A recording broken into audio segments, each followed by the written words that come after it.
All right. So one thing that's helpful, Mike, you may have already done this, but it's a good thing about having a home unit.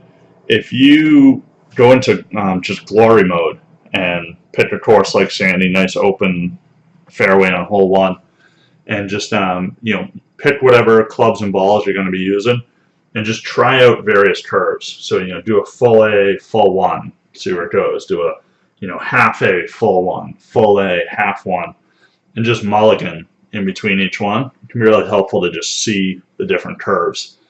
All right, so here we go on Sandy. Hole ones are always easy. The only thing sometimes on a hole like this to look for is, if you have a crosswind, sometimes it's helpful to drive it out over to the left to get straighten out the wind a bit. Also, if the pin's in that back right corner, sometimes it can give you a straight look at it without the sand. This one is pretty straight. The only thing you want to think about here is how much distance you want. You want to know your clubs. So, if I put roll on this driver, it's going to do about 340. Give me about 130 yards left. My 7-iron goes about 140, so it should be good for that wind.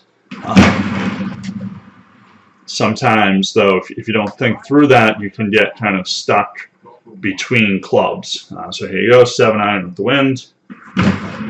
Should be a good distance. Hole number one on Ruby is like that a lot, at least for me. I get kind of stuck between my 9-iron and my gap wedge sometimes. So here, let me be a little short.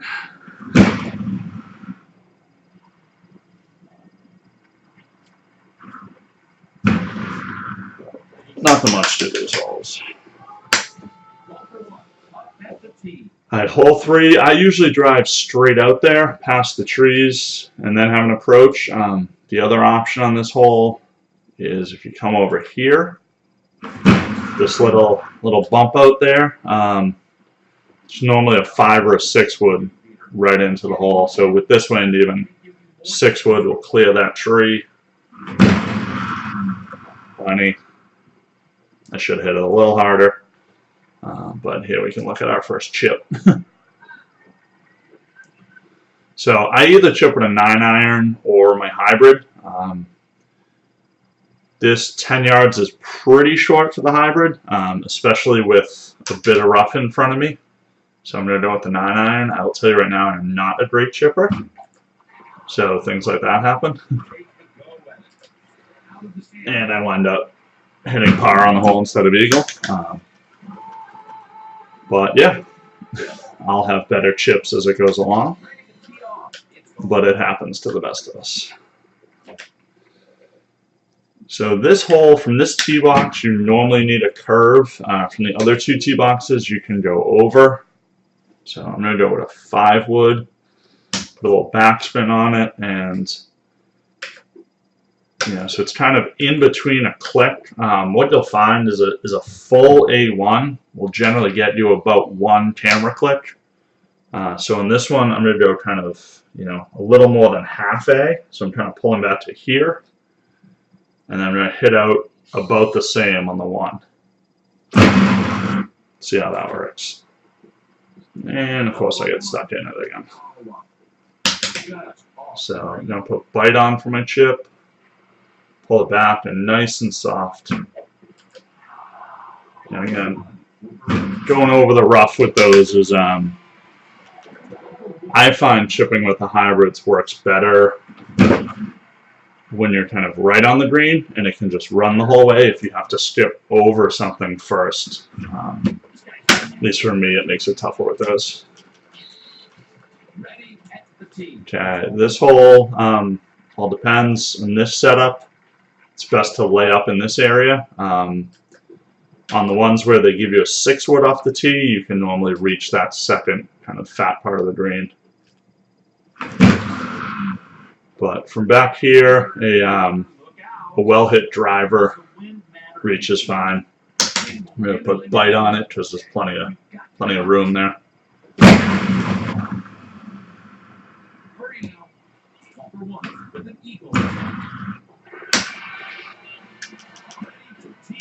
Alright, So on this hole, there's various ways to curve around, but from this front tee box, a high 7-iron will go right through there.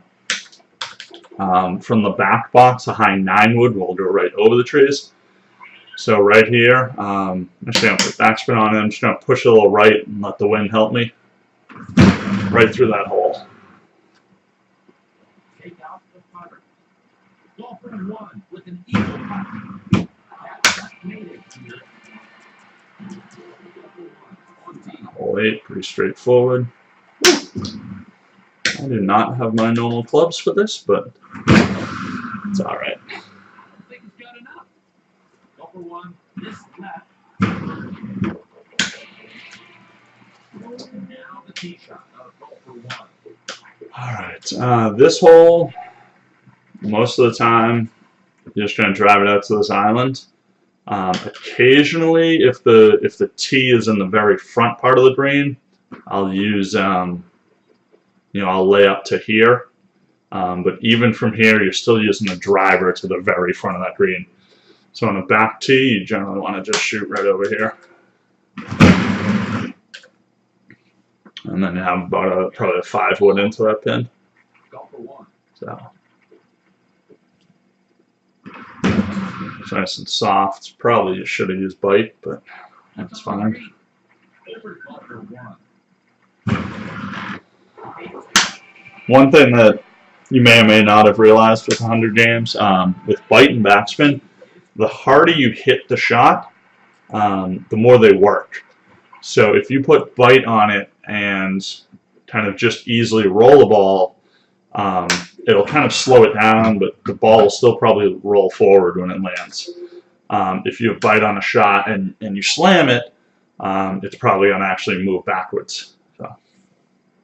So this, normally I have a 7-iron wood here, but the 6 should clear it. High 6, that is. So.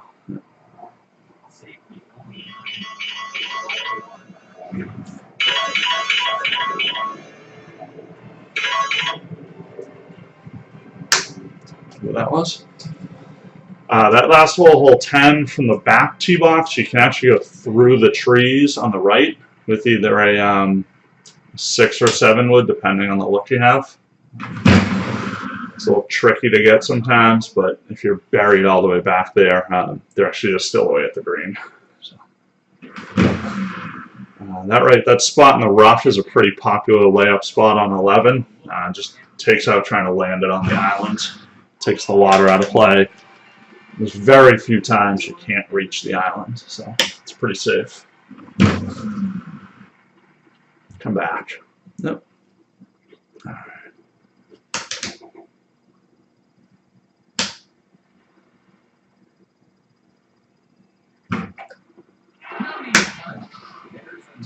See, I told you I'd hit at least one chip. On tee now, golfer 1.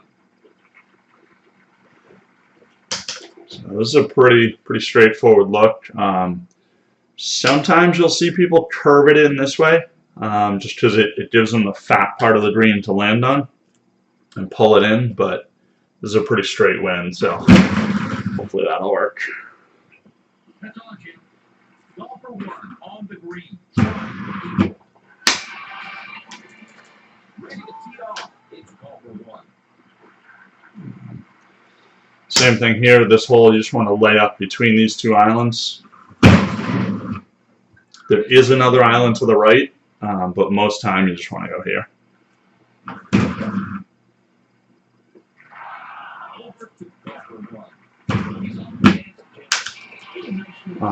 On your putts, so obviously straight is here. This gap between the numbers I find to be equal to roughly 10. So if you have a left 5, it's generally kind of halfway. Left 8, it's more here. But I normally find that space is right on 10. This hole sometimes drivable right over the trees with the 10.5 driver. It's not with this wind. The one thing you can do sometimes here is, I don't know if this will work or not, but I'll try it. So medium or low tee, and roll. I'm going to try to skip the water. Not even sure it's going to work with this wind. Nope, I got sand first, but that is another way to reach that green. You can skip it off the water and bounce up.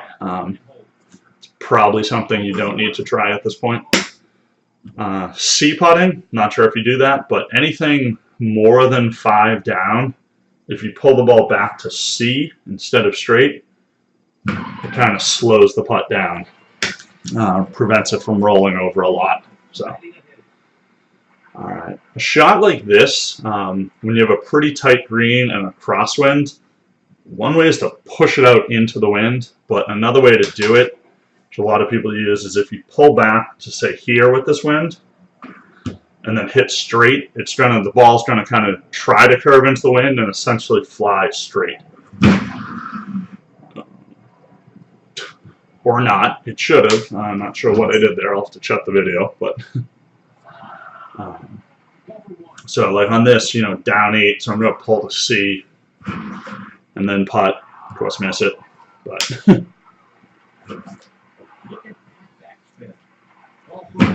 playing terribly because I'm trying to finish before I jump on a work call in 3 minutes.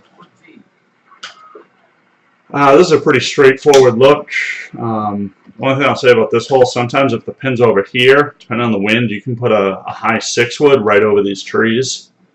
You know, not necessary here. Bite. I'm gonna try that again. I'll pull back towards A, and there's the ball that kind of fights the wind and stays straight. I don't know why it didn't work on the other shot.